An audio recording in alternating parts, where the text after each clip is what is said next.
as complex as technology is, one of the defensive elements is if you can make sense of it. When you can't make sense of it, you are a victim, or you are going to be a targeted victim. And so, um, what I always appreciate about you is that your lack of wasted time on technical engineering is what gave you the advantage in actually understanding the macro.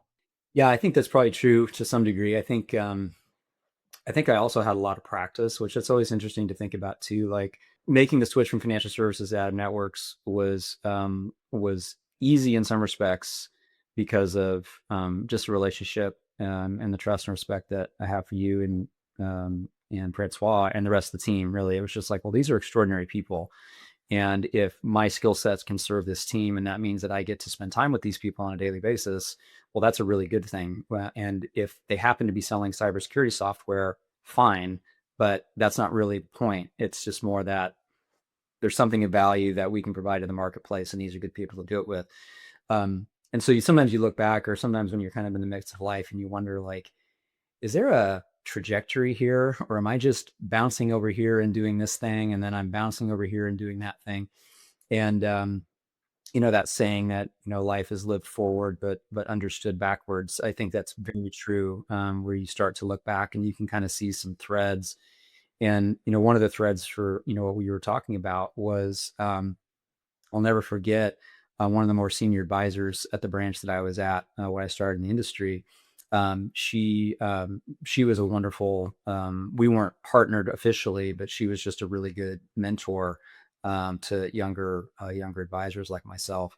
And she gave me a book called Story Selling, uh, and it was particularly geared towards financial services industry, because not unlike cybersecurity or technology, you want to talk about a black box lexicon that most people who are making the buying decision, quote unquote, the retiree, whomever, they don't know the difference between a SEP IRA or a simple IRA or a call option or what. All of this, it's just as confusing. It's a different lexicon, but it's the same black box, which to some degree is necessary because it is a complex world. You do need to know the terms, and you do need to, have competence in that.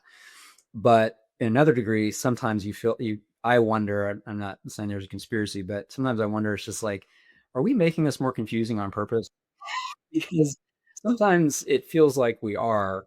And so I was forced to, early in my career, I had people who were helping me think that way. People who were helping me like really think in terms of, this is your audience. It's a retiree from the state of Washington. They don't know 5% of what you know about financial services, but that doesn't mean they're dumb. And so if you treat them with respect, and if you work to try and find the language that they can speak, then you're actually going to empower them to make decisions, which turned out to be a good business prospect. And it was also kind of somewhat of a way of qualifying even clients, because sometimes you'd have people come to you and they weren't interested in a conversation. They weren't interested in learning. They were just interested in, I'm going to give you money and you're going to go make me money, and money, I'm going to fire you. It's just like, well, here's the thing. Um, I don't know what's going to happen tomorrow in the financial markets any more than you do. I just don't know. So my job is not to just blindly tell you what to do. It's your money. It's your retirement plan. It's your estate plan. So my job is to help educate you as to the risks and rewards, and then you make the decision.